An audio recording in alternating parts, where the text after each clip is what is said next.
Hai guys, back to Vibes Resonansi.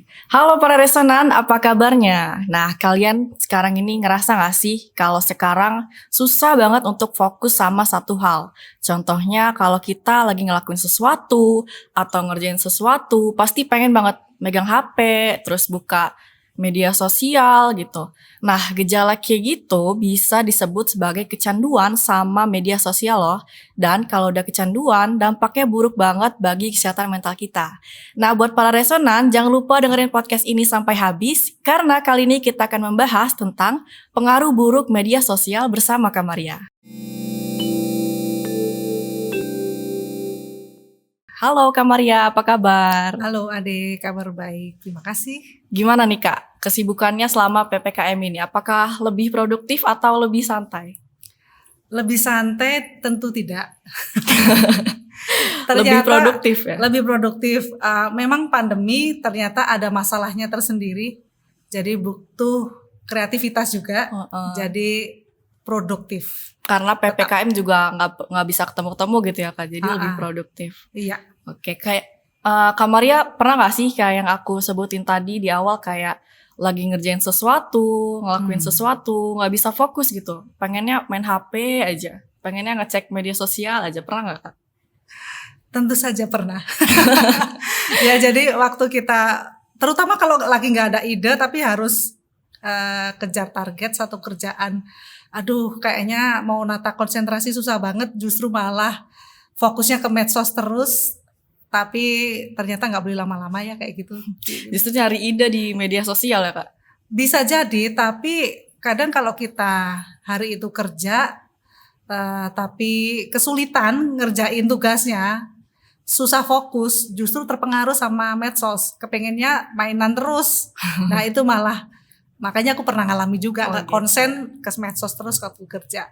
Nah, aku pernah baca nih Kak, di International Journal of Mental Health and Addiction, menyebutkan kalau penggunaan media sosial itu yang berlebihan itu bahaya banget nih bagi kesehatan mental kita. Nah, menurut kacamata Kakak sendiri sebagai seorang psikolog, kenapa sih Kak media sosial itu berpengaruh bagi kesehatan mental kita? Oh iya, media sosial pasti berpengaruh pada kesehatan mental. Namanya juga media sosial ya. Media untuk interaksi sosial, berhubungan.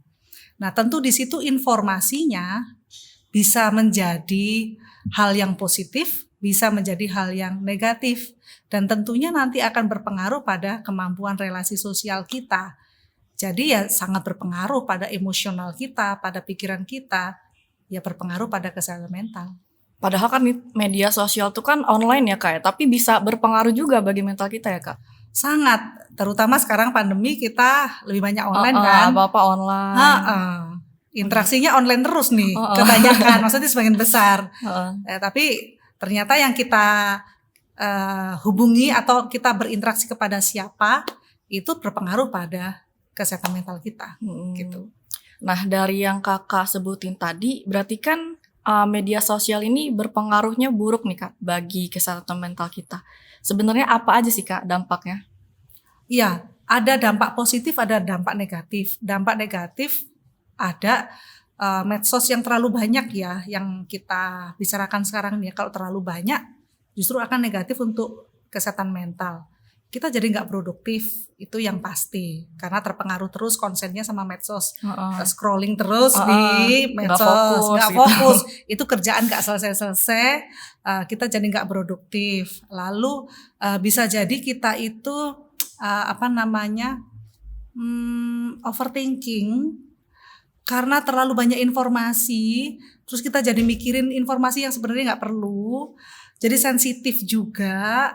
Dan ada kalanya bahkan mungkin sering sekarang interaksi sosial kita dengan teman-teman atau orang-orang yang kita hubungi di medsos itu jadi terganggu.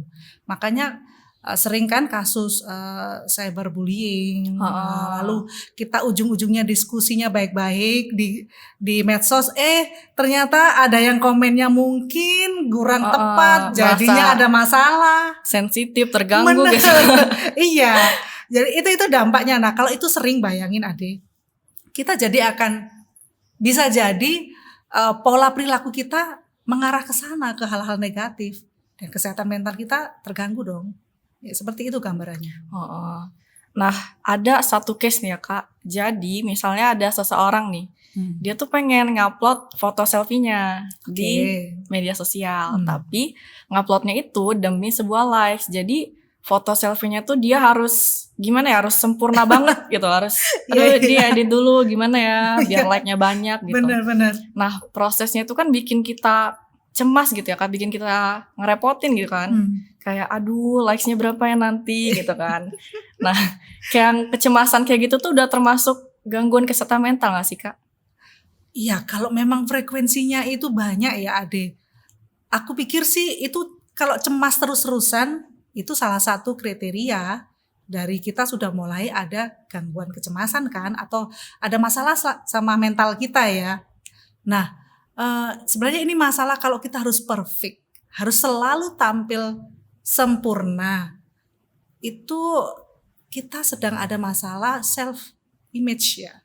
Jadi citra diri kita, gambar diri kita, kalau harus terus bagus dan kita akan insecure nanti kalau jelek sedikit aja, padahal sebenarnya sih belum tentu ya. Itu belum kan tentu. Iya, itu kan persepsi kita tentang diri kita, betul lah, itu yang terganggu.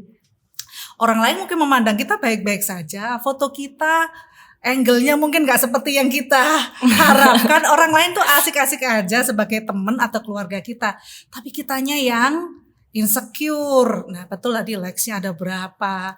Padahal mungkin orang lain gak sempet medsos hari itu, gak sempet nimbrung di medsos bukan karena gak suka, tapi pikiran kita udah kemana-mana.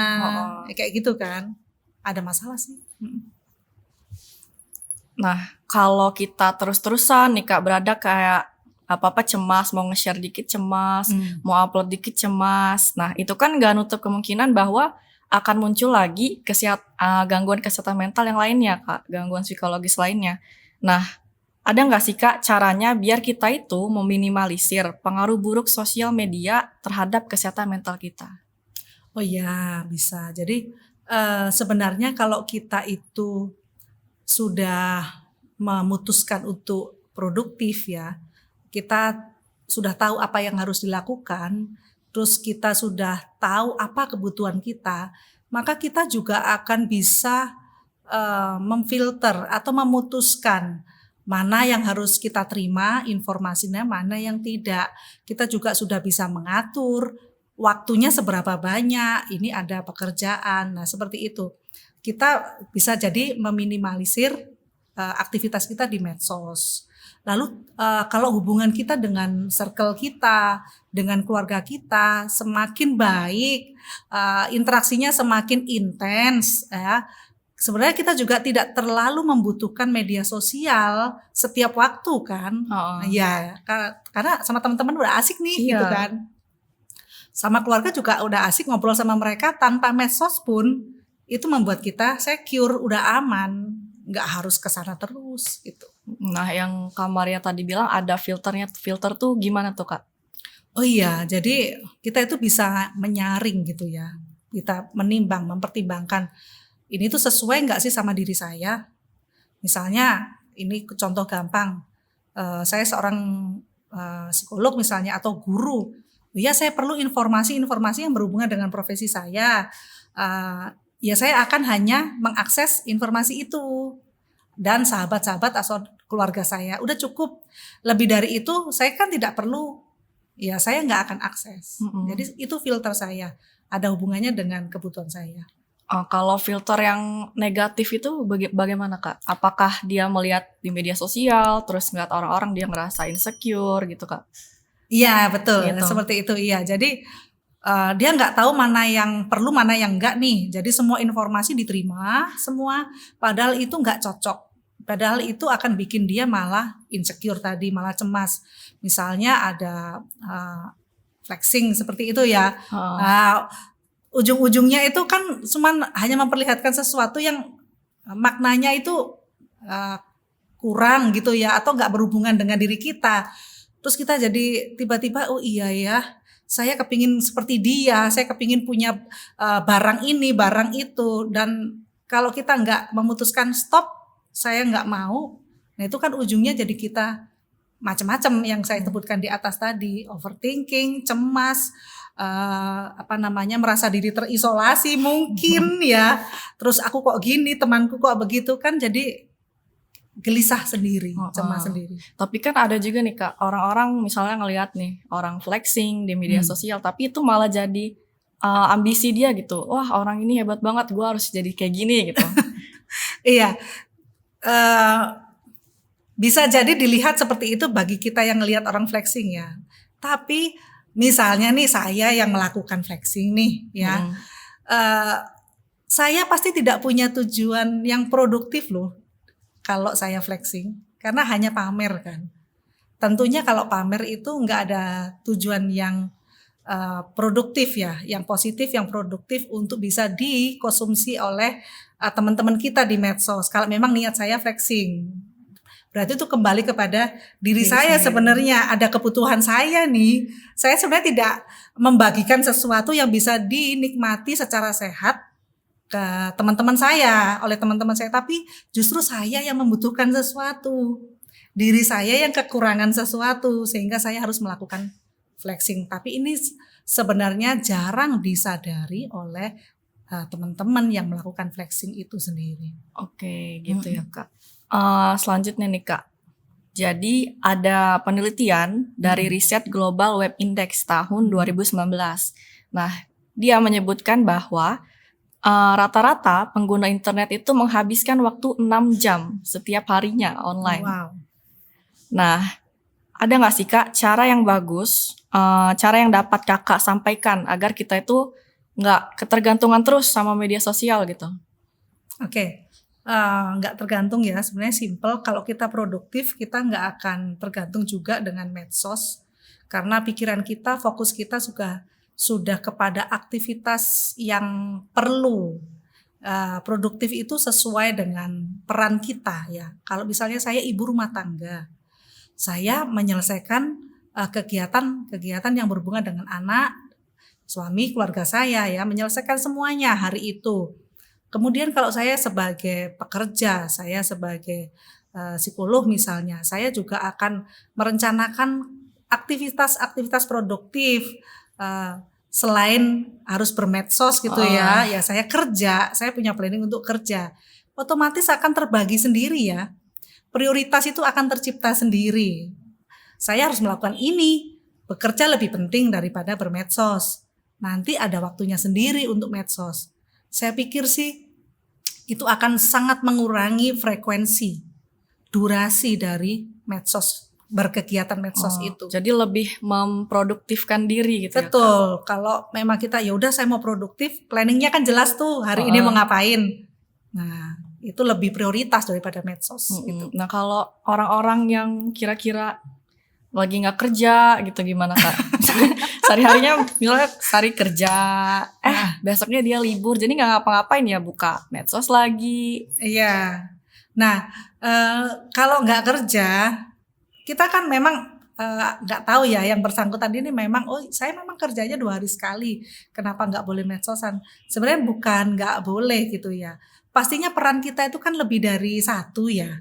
Kalau kita selain pekerja, mungkin ada tanggung jawab sebagai anak, mungkin tanggung jawab sebagai istri atau suami. Ya, tentunya itu harus dipikirkan juga. Kalau libur berarti waktu kita bisa jadi untuk mereka yang kita cintai atau orang-orang yang penting dalam hidup kita, yang perlu perhatian kita. Selain harus bermedsos. Tapi kalau nggak ada planning, memang akan langsung ke medsos lagi. medsos lagi. Nah, ada nggak sih Kak caranya kita tuh bedain kita tuh buka medsos tuh sebenarnya untuk hiburan aja daripada kecanduan gitu Kak? Hanya sekedar hiburan. Kalau itu sih boleh sih. Saya juga bermedsos. Saya mengakses teman-teman saya mungkin jauh, saya nggak bisa temui langsung pakai medsos. Penting sih memang, tapi lagi-lagi ini prioritas yang mana dulu. Itu akan menentukan durasinya, frekuensinya. Apalagi sampai 6 jam online setiap hari. Itu kayak jam kerja ya, ada yang kayaknya. Iya. Ngapain aja gitu kan Kak. Kayaknya seru banget di medsos kayaknya. Oke, next. Tips dong Kak untuk bersosial media yang bijak. Oke. bermedsos yang bijak ya. Kita kalau sudah sama-sama diskusi sekarang ini kita jadi punya pandangan. Oh iya, teman-teman yang baik untuk siapa, untuk saya itu siapa. Kemudian informasi yang sehat untuk saya itu informasi yang seperti apa. Lalu kita juga bisa sudah memilih, sebenarnya saya ingin berbagi hal-hal yang seperti apa untuk teman-teman atau orang-orang yang menjadi perhatian dalam hidup saya. Tentunya kalau kita sayang, kalau kita perhatian, kalau kita peduli, kita akan membagikan hal-hal yang sehat, bukan sebaliknya. Karena ini adalah proses interaksi sosial sebenarnya. Kalau lebih baik kita berteman daripada punya musuh kan. Nah, lebih baik kita punya saudara. Lebih baik kita bisa membagikan hal-hal yang bermanfaat. Sebaiknya itu kita pertimbangkan untuk pada saat kita memutuskan untuk bermedsos. Selain kita yang mungkin akan asik dengan teman-teman kita di situ, having fun ya.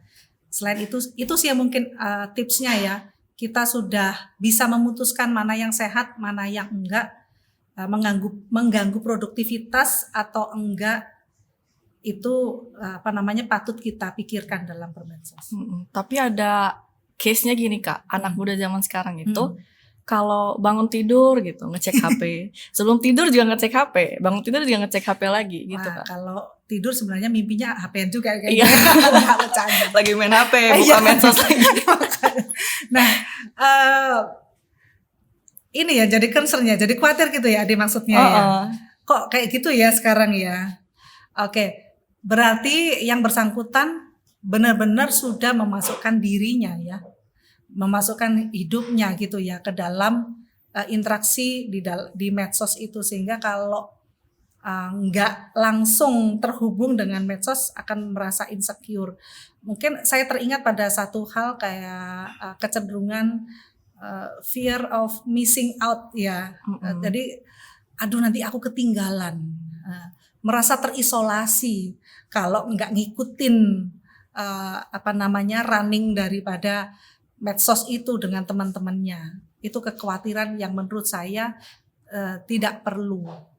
Jadi mungkin teman-teman muda supaya nggak mau tidur medsos dan bangun tidur medsos, kita bisa kasih tipsnya sebelum tidur. Sebenarnya boleh memikirkan bahwa semuanya akan baik-baik saja begitu ya, tanpa harus cek langsung. Dan saya sih lebih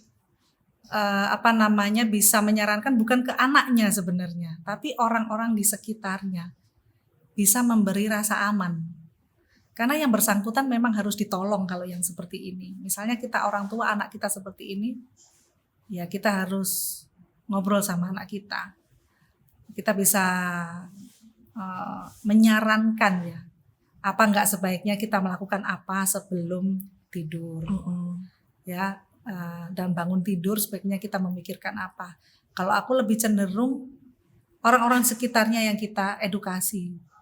Kalau anaknya mungkin akan butuh waktu lebih panjang ya untuk memberi pengertian ya, karena memang sudah habit kan, sudah jadi kebiasaan, dan di situ dia juga cemas, itu sudah terjadi kecemasan tertentu sampai punya perilaku seperti itu. Berarti orang-orang yang refleks gitu Kak, bangun tidur megang HP, sebenarnya mereka tuh punya kecenderungan pengen attention gak sih Kak dari luar? Pengen attention ke diri kita? Bisa jadi.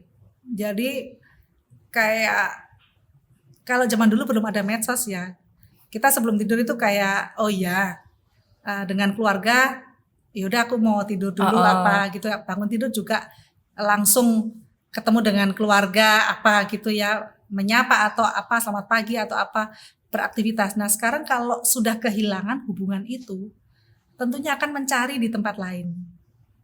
Nah salah satu akses adalah medsos, supaya kita tetap terhubung kan. Kebutuhan untuk tetap terhubung inilah yang menjadi kecenderungan perilaku sebelum dan sesudah tidur ini terus dilakukan. Itu kebutuhan kita, ingin terhubung, ingin diperhatikan. Iya, betul. Oke Kak, itu pertanyaan yang terakhir untuk hari ini. Dan lanjut ke segmen Q&A. Nah jadi pertanyaan ini udah kita kumpulin dari Instagram. Dan pertanyaan pertama ada dari @Arya_Frans. Katanya, batasan seperti apa yang membuat penggunaan media sosial menjadi buruk? Iya, pada saat penggunaan medsos itu sudah mengganggu peran kita ya, mengganggu fungsi kita. Jadi kalau saya misalnya bekerja 8 jam, saya harus konsentrasi, tapi yang sekian jam, 2-3 jam kita misalnya sibuk dengan HP, sehingga kita kehilangan konsentrasi, nah itu nggak sehat. Misalnya kita berperan, saya sebagai ibu harusnya pay attention sama anak-anak saya, ternyata anak-anak saya waktu di rumah saya sibuk bermedsos, itu saya kehilangan momen dengan anak-anak saya, itu udah nggak sehat. Itu batasannya adalah saya tidak lagi berperan sesuai fungsi atau peran saya yang seharusnya, tapi saya malah sibuk dengan diri saya di Media sosial medsos. itu tadi. Pertanyaan kedua ada dari @Dewi GTA.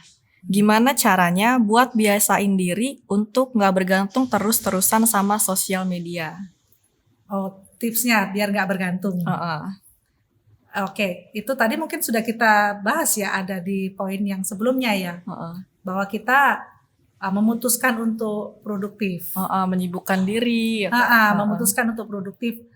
Pasti di segala usia ya, itu punya planning. Anak sekolah SD, SMP, SMA sampai dewasa juga punya planning. Besok mau ngapain? Saya punya target apa? Itu sudah ada. Sebaiknya fokus ke situ. Nanti akan tercipta planning, ya kan? Tercipta ide-ide. Oh, besok saya mau ngapain sih? Saya mau menyelesaikan tugas apa? Medsos akan berkurang dengan sendirinya.